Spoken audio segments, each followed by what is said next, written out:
వ్యవసాయ రైతులు మిత్రులందరికీ నమస్కారం. మీరు చూస్తున్నారు ఇప్పుడు మా పొలం గట్ల వెంబడి చెట్లు.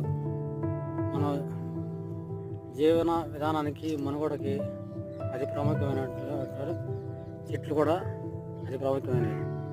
ఈ చెట్లు ఉండడం వల్ల మనకి జీవ వైవిధ్యం కలుగుతుంటుంది. దాంతోపాటుగా అన్ని రకాల పక్షులు ఆవాసాలు ఏర్పాటు చేసుకుంటాయి. అలా ఆవాసాలు ఏర్పాటు చేసుకోవడం వల్ల అవి విసర్జించేటువంటి మలం అంటే ఎరువు, ఆ ఎరువు భూమి మీద పడి ఆ భూమి సారవంతం అవటం, దాంతోపాటుగా భూమిలో కొన్ని రకాల వానపాములు తర్వాత